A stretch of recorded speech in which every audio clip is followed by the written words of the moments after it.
أحل لكم ليلة الصيام الرفث إلى نسائكم. Okay, can you do it?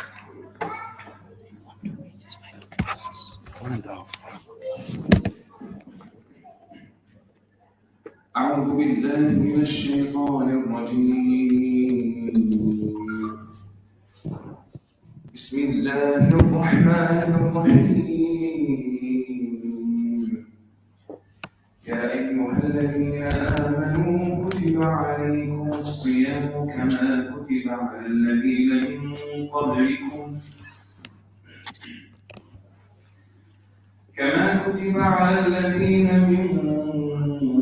قبلكم لعلكم تتقون. أياما معدودات، فمن كان منكم مريضا أو على سفر فعدة من أيام أخرى، وعلى الذين يطيقونه فدية طعام مسكين، فمن تطوع خيرا فهو خير له، وأن تصوموا خير لكم إن كنتم تعلمون. شهر رمضان الذي أنزل فيه القرآن هدى للناس وبينات من الهدى والفرقان، فمن شهد منكم الشهر فليصم، ومن كان مريضا أو على سفر فعدة من أيام أخر، يريد الله بكم اليسر ولا يريد بكم العسر، ولتكملوا العدة ولتكبروا الله على ما هداكم ولعلكم تشكرون. وإذا سألك عبادي عني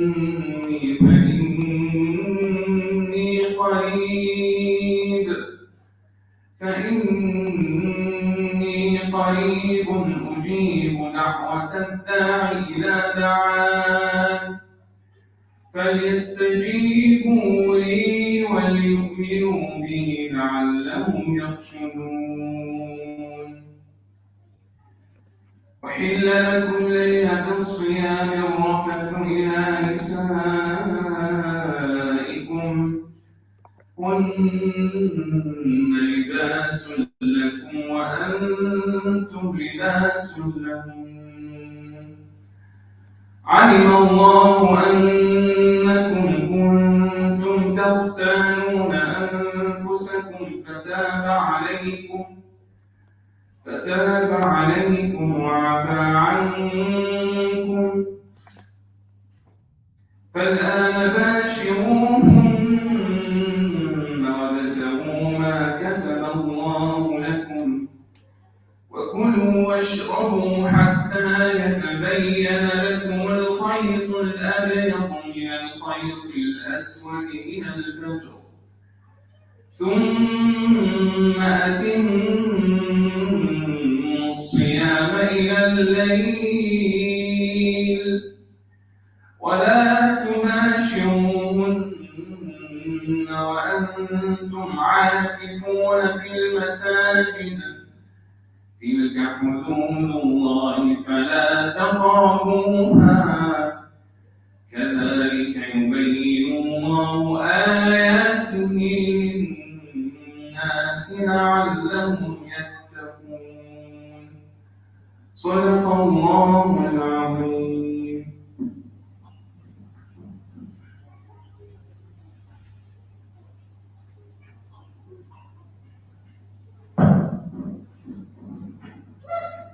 ما شاء الله، جزاكم الله خيرا.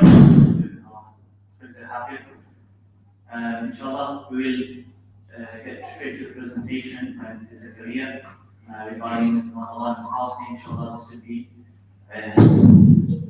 this will inshallah prepare us for the blessed month of Ramadan and also equip us with the rulings of the blessed month of Ramadan, inshallah. So I will pass over to Zakaria to start the presentation.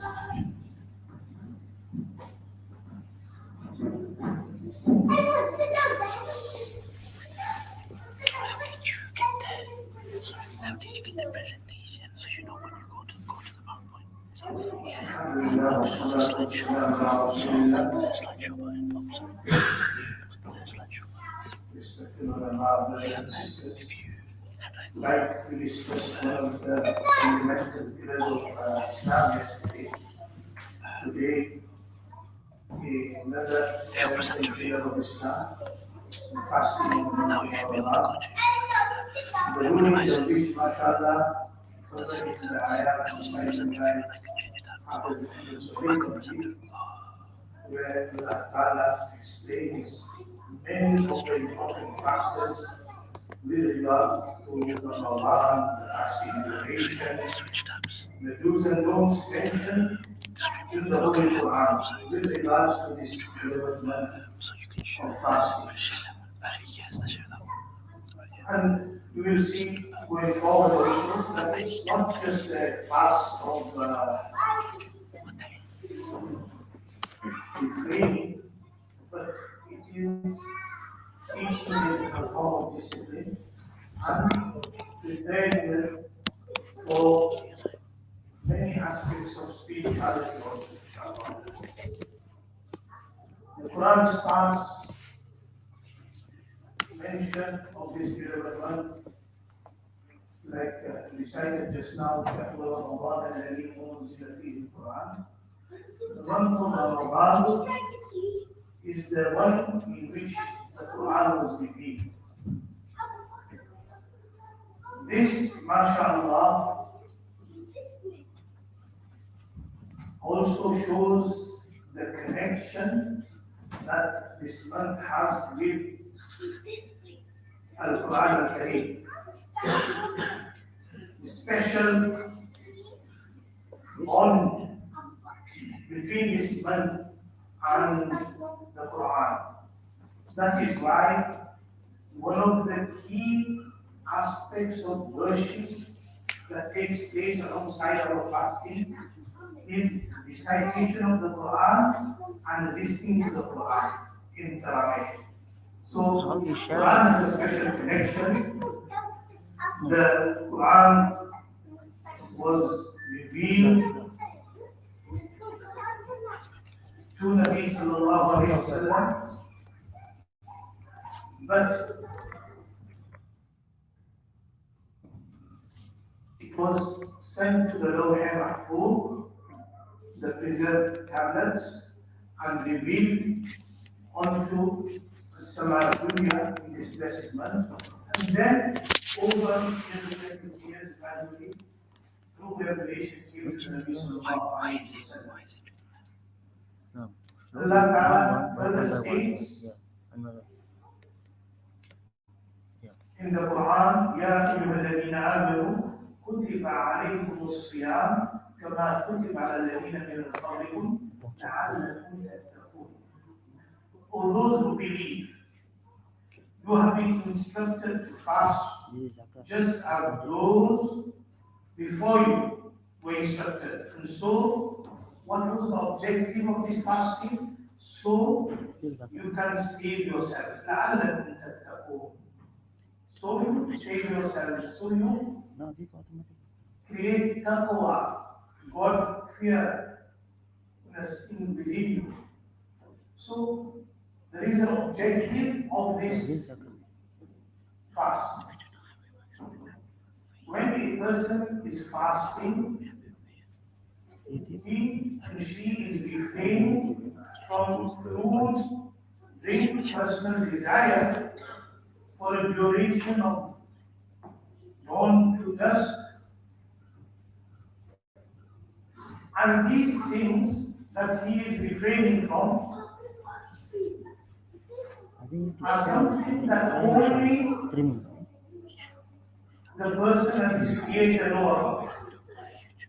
That action is not evident if you have gone into the confines of your room and quietly drank or eaten. Allah will know, and that individual will know. None of those close and near to you will realize that he has had a drink of water or he has eaten something. They will presume you are fasting. So this element of fasting is a special achievement, connection between you and your Creator, that only they two will know that you are fasting. And that also gives you a form of discipline inside you, of taqwa, where you refrain from acts of sin, merely on the basis that is acceptable or not, many other people will not be aware. So this regime of fasting over the days creates an element of taqwa within you that helps you refrain from many sins. And Allah Ta'ala in these verses, the fasts are for a few countable days.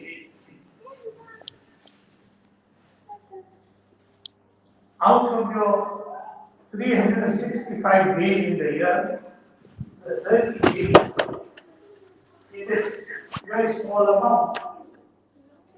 A few countable days. There's no burden to have to fast, and that also is not a fast where for 30 days you're not getting any food or drink. You have a duration where you're getting food or drink, but after that, as we all know, Allah Ta'ala opens the doors of sustenance in this month and we eat better than our normal months. So this regime of discipline is beneficial to us spiritually also, inshallah.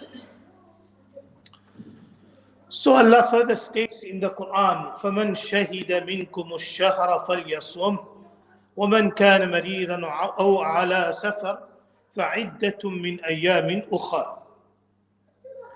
So whoever sights the moon of the month, let them fast, and whoever is ill or on a journey, then an equal number of other days. You will substitute those days after Ramadan. وَعَلَى الَّذِينَ يُطِيقُونَهُ فِدْيَةٌ طَعَامُ مِسْكِينٍ فَمَنْ تَطَوَّعَ خَيْرًا فَهُوَ خَيْرٌ لَهُ وَأَنْ تَصُومُوا خَيْرٌ لَكُمْ إِن كُنْتُمْ تَعْلَمُونَ.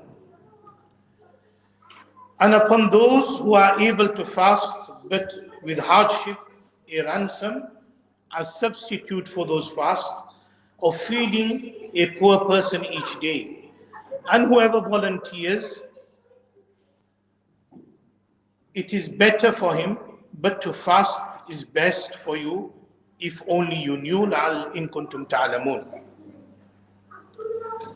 These verses are laying down the ground rules of fasting in many ways. We'll come to the detail of them all, inshallah. Ramadan in the hadith. What does the Prophet ﷺ mention with regards to the ahadith pertaining to Ramadan? When the month of Ramadan enters, it becomes easier to enter heaven and more difficult to enter hell, as Allah Ta'ala makes it easier to perform good deeds and more difficult to do sins. One reason is because the shayateen, who usually encourage us to do sin by putting thoughts in our hearts, are changed up and can no longer influence us. That's why we see our spiritual upliftment in this month, and we feel an inclination towards doing good. This raises a question, naturally, that if the shayateen are chained and they no longer influences, why is it we still may commit sin within this month? Scholars answer this question that the major shayateen are chained up in this month, but you still get the smaller shayateen doing the influence. And at the same time also, a logical answer given by senior scholars is that 11 months we train or we get into the habit and routine of doing certain forbidden acts. And that tendency then remains even though shaitan is not there to influence us. And an example of that they give is when you are pedaling a cycle and you pedal and the wheels are turning. Even when you stop pedaling, the wheels will continue to go round. Similarly, those acts of sin that you've been doing 11 months of the year, when this month comes and there's no shaitan to influence you, but your tendency is still there, and that is where your taqwa will come in, and you need to train yourself not to do so. Like you are refraining from food and drink which is in normal days halal for you to eat, and it will be halal after sunset to eat and drink again. But similarly, you will stop yourself from those sins that normally you would feel very inclined towards doing because of the blessedness of this beautiful month of Ramadan. The hadith of Ibn Khuzaymah with regards to this: O people, a great month has come to you, a blessed month, in which there is a night better than 1,000 months.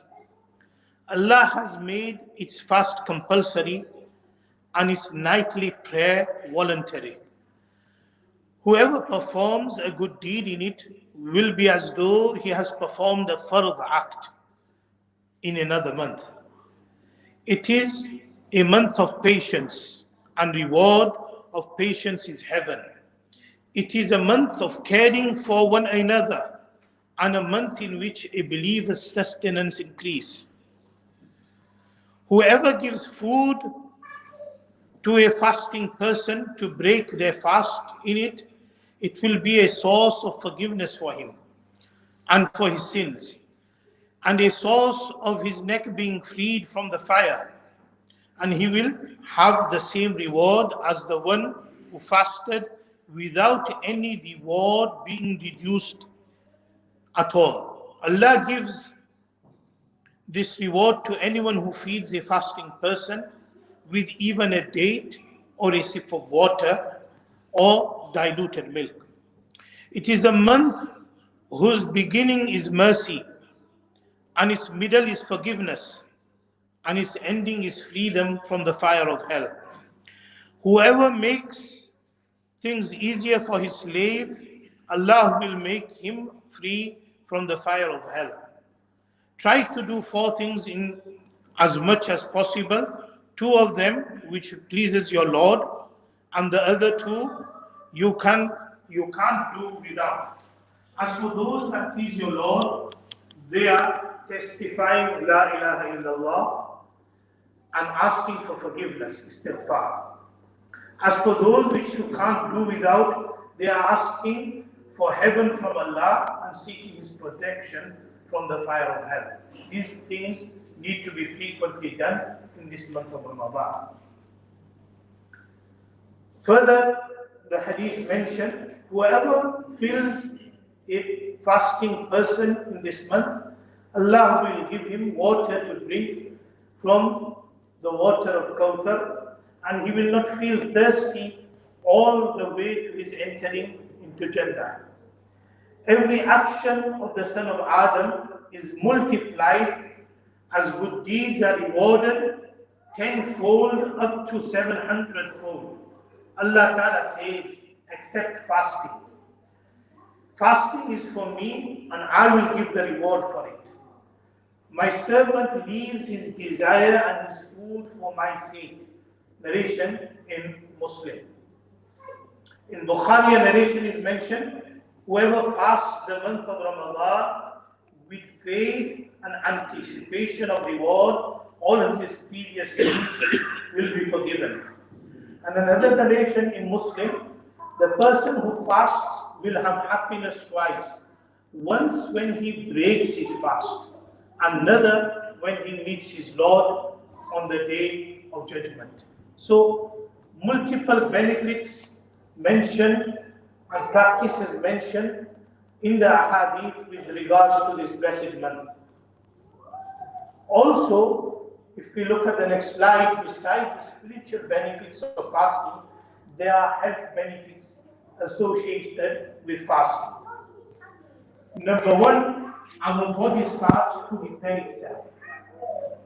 And you will see, if you do a search, the benefits of fasting, many modern day doctors and scientists will list many benefits of fasting for a duration that detoxifies the body in many ways. We lose unwanted fat. It lowers the risk of diabetes. It helps reduce the risk of heart disease by lowering blood pressure and cholesterol levels and other harmful figures.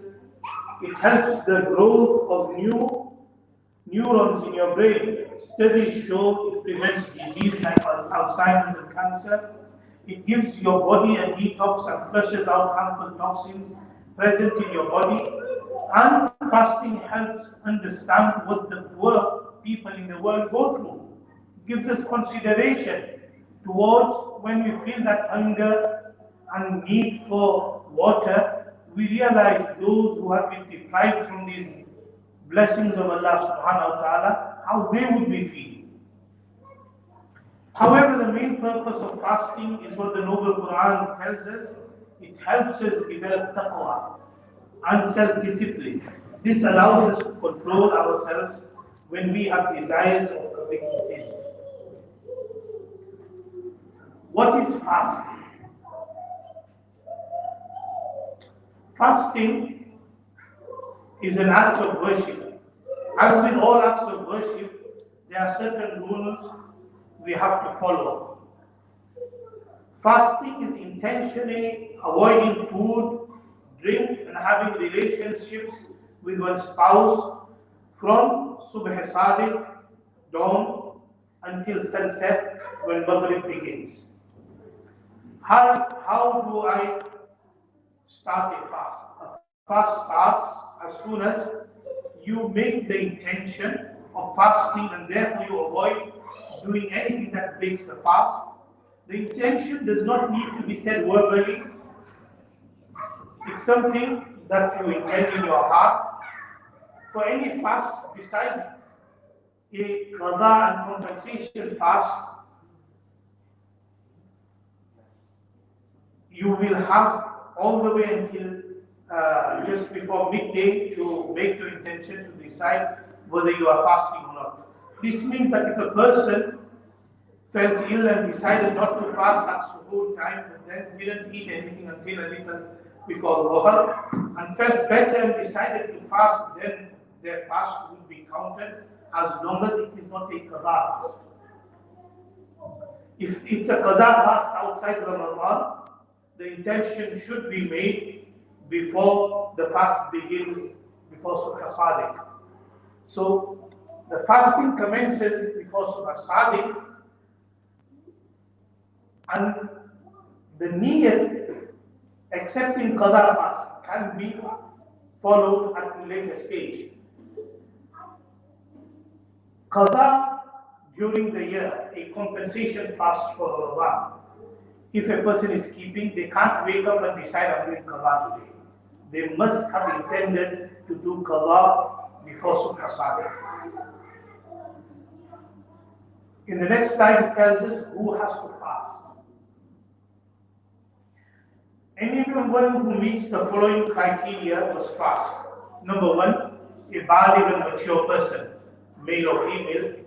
Mature according to Sharia after the person becomes or reaches the age of puberty, that person will need to fast. Number two, the person needs to be sane. Mentally, the person needs to be sane to have to fast. A person who is not mentally stable is not obliged to fast. Number three, not traveling more than 48 miles. The duration at which safar is done, that person, if he or she are traveling, then they have an option. If it's going to be a difficult journey, it is better to refrain from fasting. And if not, and you wish to fast, no harm. That is an option, whether you want to fast or not. Isn't suffering, the person is not suffering from any chronic illness which prevents fasting, such as severe diabetes or even weakness from old age. Fasting won't harm the person or their child if a woman is pregnant or breastfeeding. So these are the people who will in normal circumstances be fasting. In the next slide, it tells you if you are excused for some reason. If a person genuinely feels they shouldn't be fasting for the last two reasons, where they have a severe illness or a medical problem in which a doctor also confirms, and preferably a Muslim doctor, they tell you that fasting is detrimental and it may impact on your health. In these circumstances, then such a person will not fast. They will pay the fidya amount for the fast that they cannot keep. And if health comes back to them, they will compensate for that fast. Though health is extremely important, as our bodies are trust from Allah subhanahu wa ta'ala, we should only take concession if we need to. Not just because we may be sinful otherwise, but because we should feel that we're missing out on the immense reward and benefits of fasting. One must understand that when you miss a fast within this blessed month, no matter how many fasts we keep outside of that, it can never make up for the reward one achieves by fasting in this month. As for travelers, they are excused from fasting in this month. But if the fasting is not going to, and in these days our traveling sometimes is very convenient. So if you are able to fast and it's not going to impact on you in any way, then it is preferred for even a traveler to fast. Yes, long journeys, going into other countries, and it having an impact on you or your health, then you will be free. Children who are not yet reached the age of maturity, even though it's not obligatory on them to fast, we should encourage them from an age where they are of understanding to start fasting. So slowly they are building that routine of fasting, and they gradually, through learning from members of their family, they see, they attend the masjid in this month of Ramadan and all that, will show them the importance when they do become mature to understand the importance of fasting. What breaks and invalidates the fast? In this slide, we mention things that, if done, will invalidate the fast. Fasting is from dawn to sunset. However, if a person eats, drinks, or has relationship with their spouse at any time between these 2 points, their fast may break and become invalid. The following things will break the fast: eating, drinking deliberately whilst being aware that you are fasting.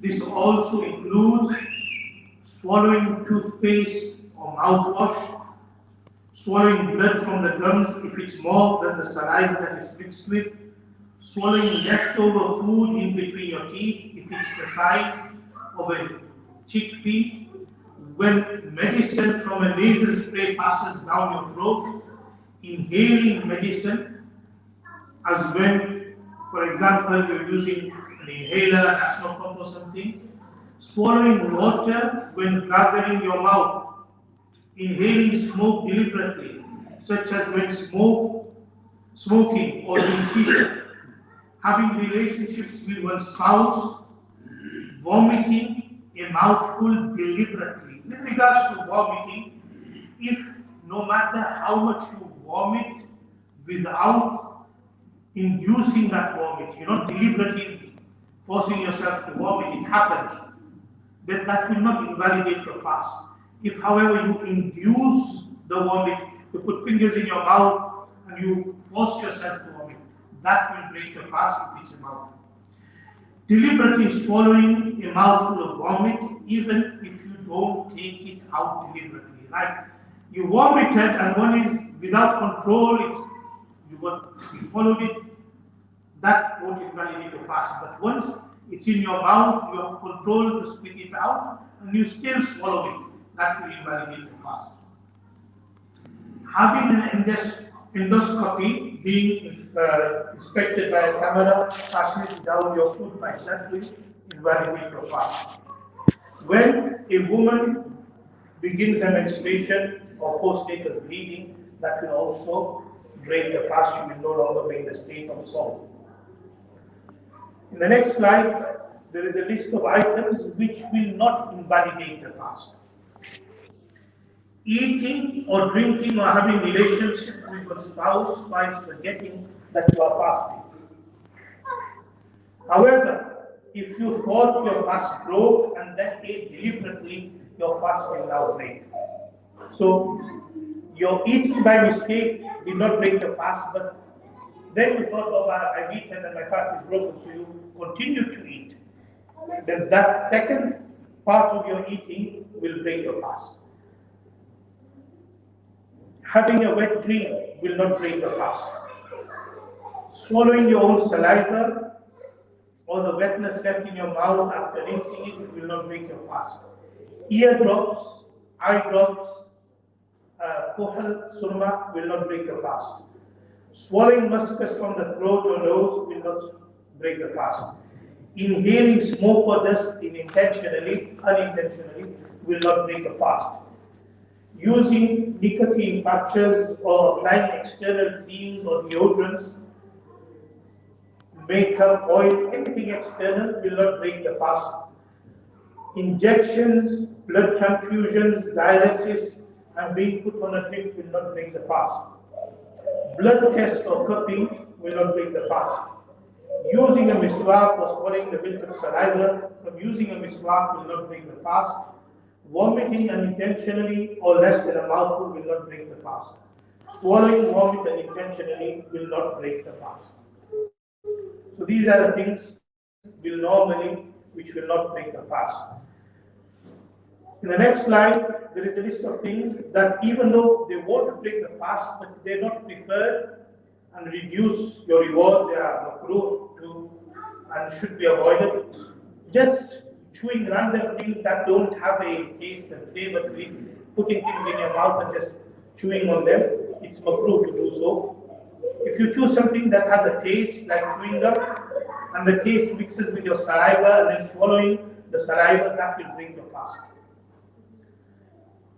Tasting on the tip of your tongue food or drink without a need to do so is also not preferred.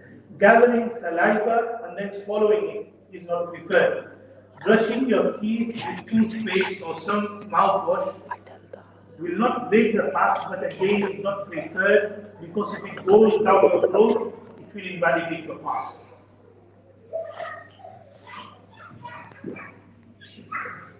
In the next slide, there's rules with regard to making qada or your kafara or fasting. As mentioned earlier, breaking a fast early, whether accidentally or on purpose, renders your fasting valid. In a hadith, the Prophet ﷺ said, whoever misses a fast or fasting in Ramadan without concession or illness, he will not be able to make up for it even if he were to fast forever. Hadith mentioned in Tirmidhi. Therefore, we should be wary about those things that break our fast and try our best to avoid them, as the reward we will lose will be immense. If our fast does break and become invalid, ideally we should continue to avoid eating and drinking as though we are still fasting. Not only will this let the spirit of Ramadan continue for everyone and also encourage others to continue their fast, it may also be that our fast wasn't in fact broken and we have wrongly assumed so, and by not eating we may preserve our fast and get its reward. However, if somebody does do one of the actions mentioned earlier and render the fast invalid, they will have to make up for it later. This is called qada fast. They will have to make up this fast after Ramadan. Though there are 5 days in the year where one cannot do even a qada fast. The 2 days of Eid and the 3 days that follow our Eid al-Adha, the days of Tashriq, those 5 days you cannot do a qaza fast.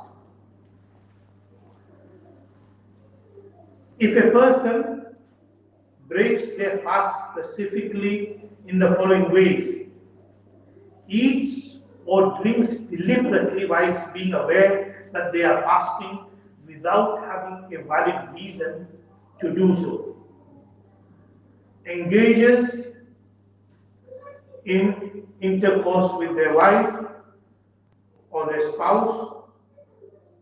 In such cases, a kafara, a compensation, just qaza will not suffice.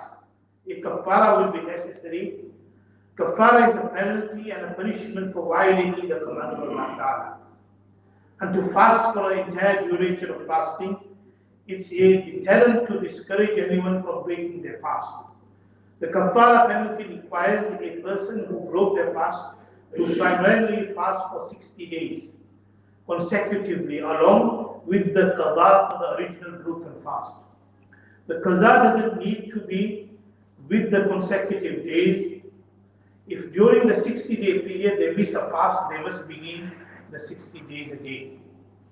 If they can't fast for that long due to weakness or illness, they can either feed the poor or pay for their food in one of the following ways: feed 60 people 2 full meals a day, or feed 1 poor person 2 meals a day for 60 days.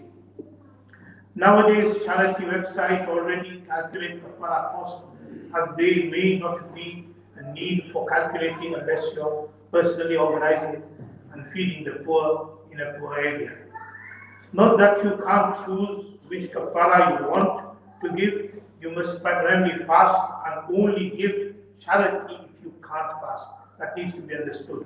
The option of feeding for kafara is only if you are unable to keep the 60 fasts. In the next slides, we mention certain etiquettes with regards to fasting.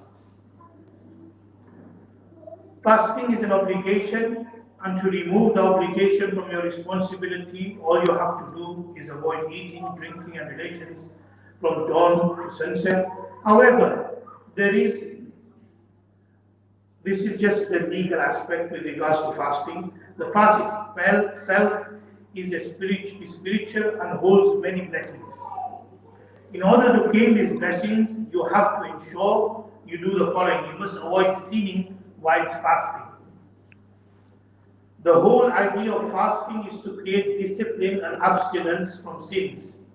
If we sin throughout our fast, though the obligation of fasting is lifted and we won't be accountable for the fast itself, the Messenger ﷺ says, whoever doesn't avoid dishonesty and acting on falsehood, Allah has no need for him to leave his food and drink. A hadith mentioned in Bukhari. How many people are there who fast, whose fasts are nothing but thirst? And how many people are there who perform nightly prayers, yet their praying is nothing but sleeplessness? A hadith also mentioned in Darwin that you do not achieve nothing but hunger and thirst because you are not refraining from acts of sin and prohibited acts during fasting. We can see from the stern hadith how sinning whilst fasting leaves you with no reward. It is just staying hungry for nothing. We're aware of the rewards for fasting and we can't afford to lose them if we are not eating and drinking for this duration. Another thing to avoid is arguing. The Messenger ﷺ teaches us when someone fasts on a day, he shouldn't be vulgar, nor wrong others. If someone insults him or tries to fight him, he should say, look, I'm fasting, I don't want to argue with you, and move away. Not only is quarreling usually pointless and violent, it takes away the spirit of fasting. After a dispute, both sides normally remain preoccupied with the other party and will find it difficult to focus on Allah Ta'ala and other important matters. When fasting, because remnant food and other particles, your mouth will inevitably have an odor. However, we shouldn't think ill of this odor. As the Messenger ﷺ said, the smell of the mouth of a person fasting is more fragrant to Allah than the scent of musk, mentioned in Bukhari. One of the key aspects in Ramadan is the Tarawih, the Qiyam of the night. Tarawih is performed in Ramadan, is 20 rakats, is an important aspect and greatly rewarding. Most masajid try to complete the recitation of the entire Noble Quran in Tarawih for this season. For those who can't pray in the masajid or if the congregation doesn't have a hafiz, then obviously they will be reading various portions that the Imam will do, for instance, the last 10 surahs. Originally, Nabi sallallahu alayhi wasallam would pray Tarawih alone in the masjid by himself, leading the first Isha Salah. The Sahaba Ridwanullahi ta'ala, we noticed this and began praying behind him. This happened on the second day too. This was their Tarawih congregation in the time of Nabi sallallahu alayhi wasallam. However, on the third day, they couldn't hear him praying loud as he had been praying on the first 2 days and tried to find out why. He informed them that he had decided to pray Tarawih alone as he feared that whilst he is alive, if he continued doing so, Tarawih may become compulsory upon them to pray. So he instead instructed them to pray on their own in their own homes. That was at the time of Prophet sallallahu alaihi wasallam. After his demise, and after the 2 years of Hazrat Abu Bakr radiallahu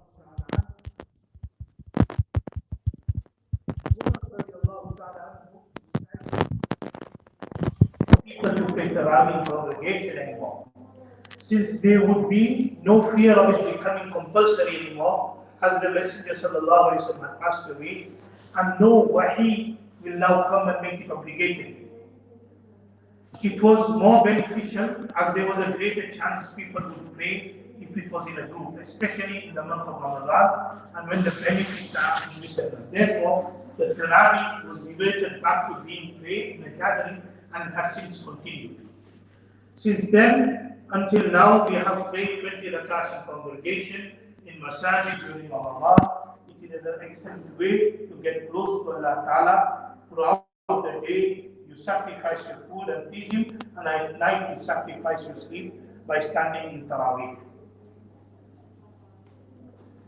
In the next slide, the aspect of this great night of Laylatul Qadr.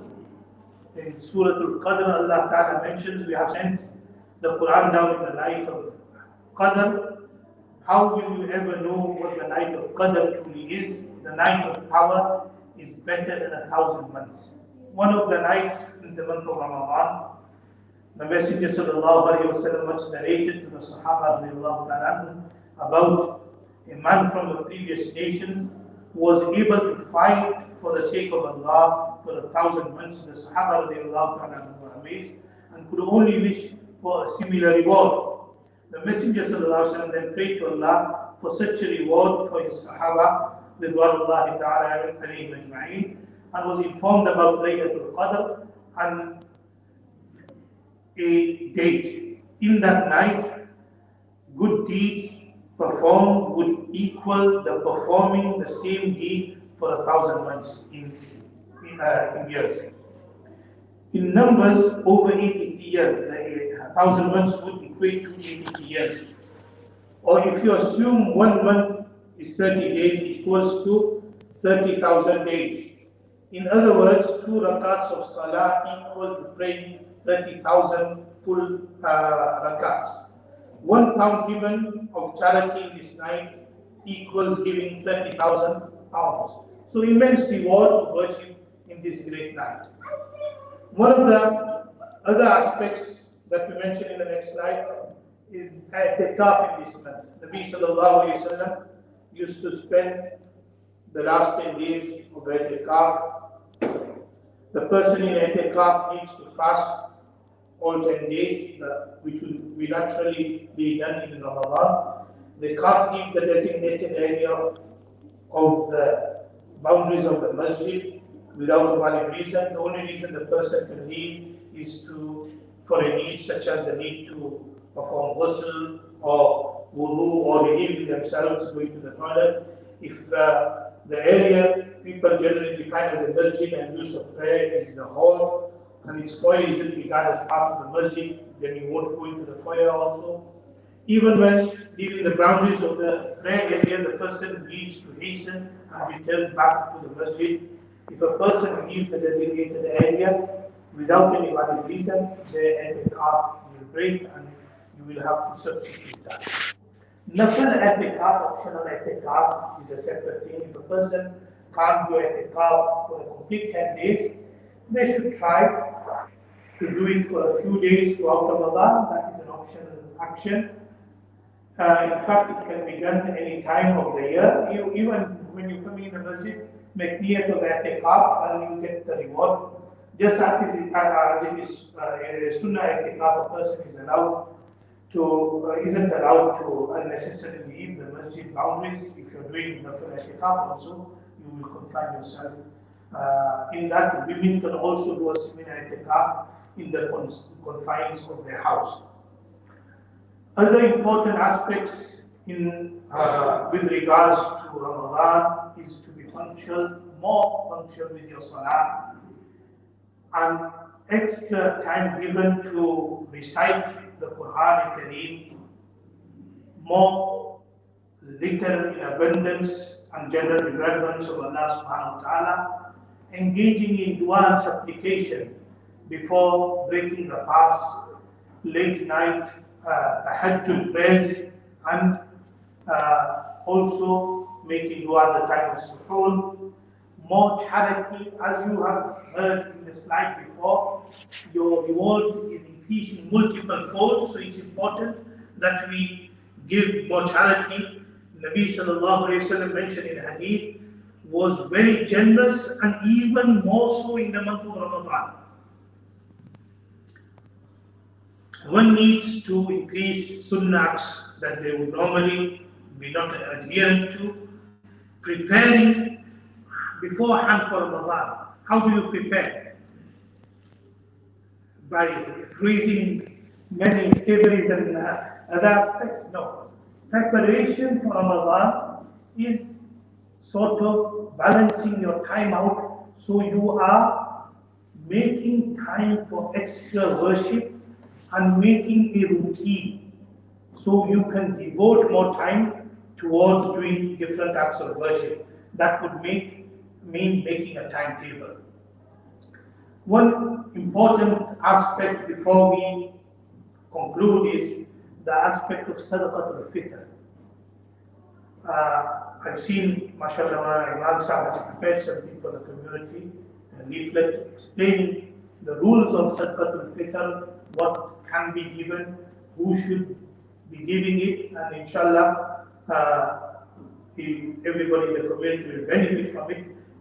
So the aspect of Sadaqatul Fitr to be given for Eid Salah, just before Eid Salah is also very important, and there's various calculations that can be done around it. Just a concluding remark, to see whether the Ramadan brings a change in your life is very important. It shouldn't be like mentioned in the hadith that we gain nothing from a month of fasting besides staying hungry.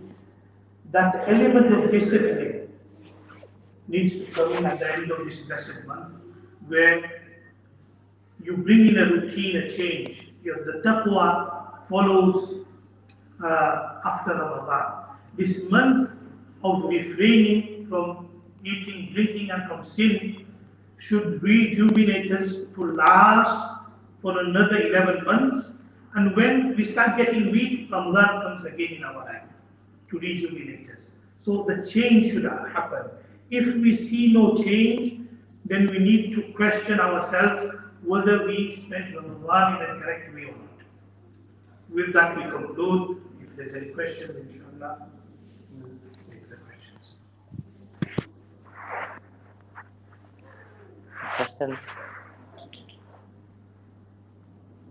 from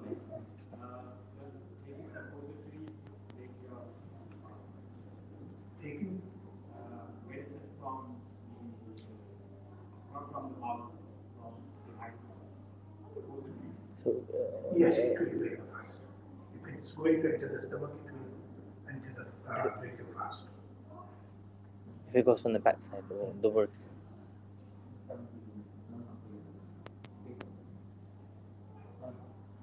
If restaurants were selling alcohol, the bigger food in Ramadan month, they should the most be taking the food at the restaurant cooks. If they are selling alcohol, Yes. Also, some restaurant pubs they sell alcohol. there's two elements to that. One is the majority income is from the source which is prohibited, then we should not be taking it. If that is not the majority income, then we are allowed to take it. If you're But- buying as well, so clarify. If the masjid is buying halal food, Okay, if they're not donating it. yeah, just mention both. I'm saying. Yeah, okay. Two aspects to that also.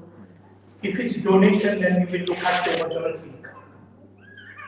If you are buying food from them, then because you are purchasing something and you're paying for it, then the actual food is halal. The moral aspect of whether you should be supporting such a person by buying from him is a separate ruling. But the actual food which you purchase will be halal, nothing wrong with it.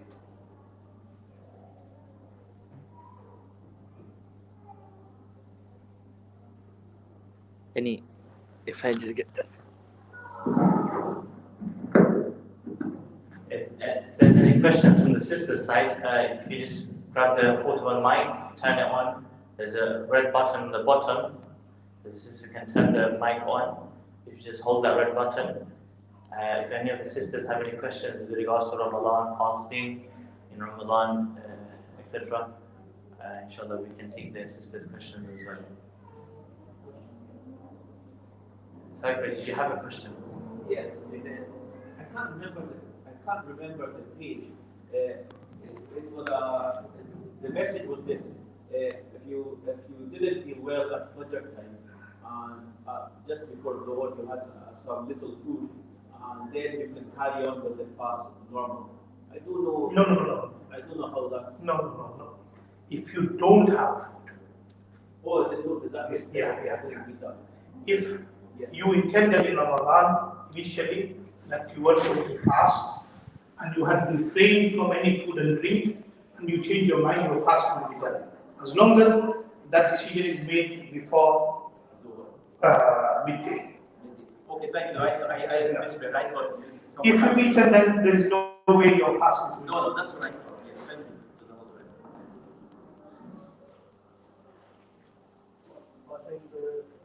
Passing your time by reading Quran without knowing the meaning. How many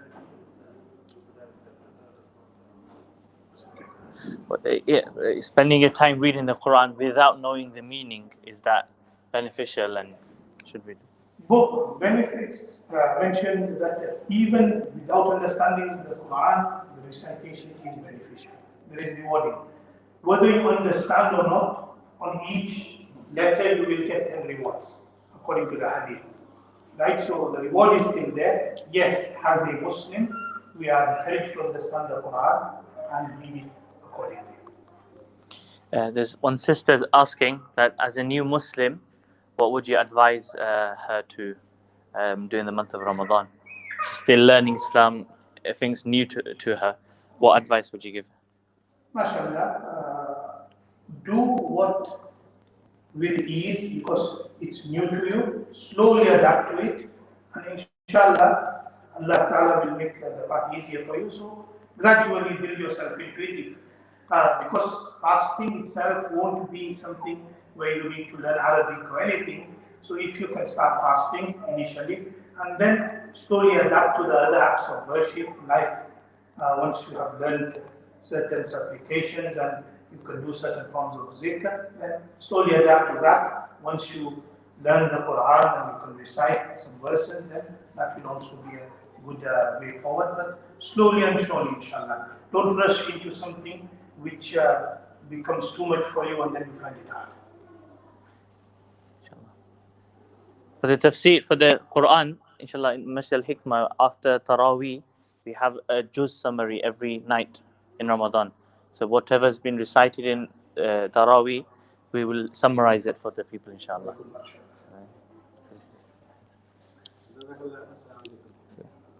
The brother actually asking without understanding recitation Quran beneficial or not. Alhamdulillah, you have given a very good answer. I know from the previous scholar, even somebody recite Quran with actually staggering, cannot actually read properly, he will get double reward. Yes. MashaAllah. And not only that, if he does not understand, and then already many mistakes, Allah's angel, Allah will invest for them, for him, the reciter, to make correct and put to Allah. Is it right?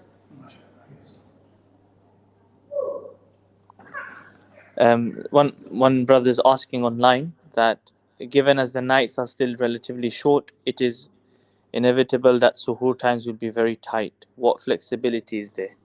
I'm not sure exactly what he means by flexibility, but Compared to our mitzvah fasting, alhamdulillah, we will get more flexibility. So, yes, we will adhere to the same times.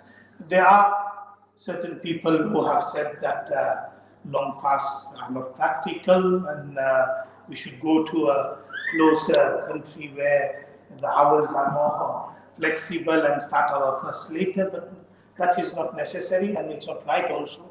We are able to fast, alhamdulillah.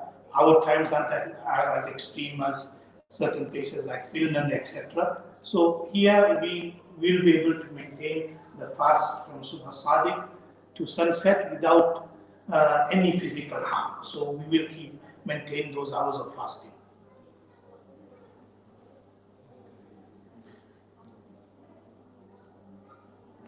so he's asking what flexibility is there in terms of validity of the fast if someone finds himself eating when the time suhoor, when the time suhoor, that's what he said. Right. One needs to be very careful when the time of suhoor is approaching, not to overstep the suhoor boundary. So, if knowingly a person is doing that, the fast will be valid for that day. And any person who is eating at that time knows that this is the boundary of fasting. So if you eaten beyond the time of suhoor, that fast for that day won't be valid. You will have to compensate for that fast afterwards.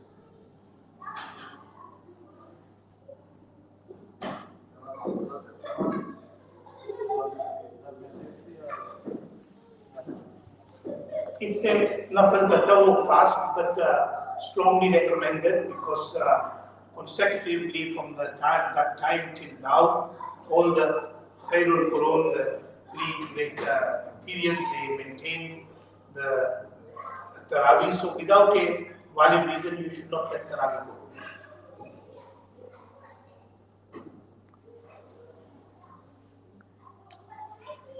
You mentioned that unknowingly it goes beyond the suhoor time. But what about unknowingly 1 minute past or 2 minutes past? Unknowingly. Your fast won't count. Still not. The fast will not count if you overstep, because a person knows while she's doing suhoor that there is a time. Now, if you overstep it, then it will break your fast.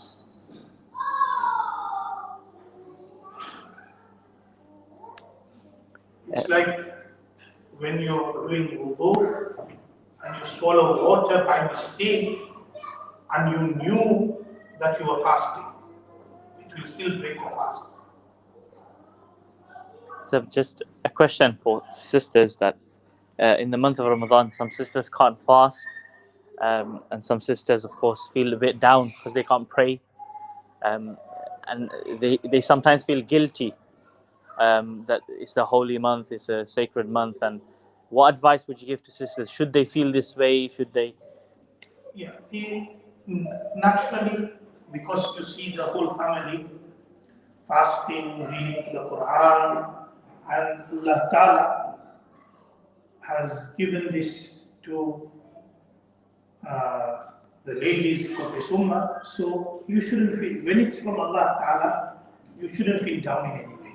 Yes, you can still make dhikr whilst in that state and adhere to many other aspects within that time, so don't feel guilty. When it's from Allah Ta'ala, yes, where something is self-inflicted, that is when guilt should come in, and that is where remorse should come in. But where this is not the case, then one should not let that mentally stress you out in any way whatsoever. Don't put the boundaries of deen to what Allah Ta'ala has not subjected you towards. When Allah has given you this, then Allah Ta'ala does not demand from you a fast or the tilawat of the Quran. So do not subject you to any form of guilt.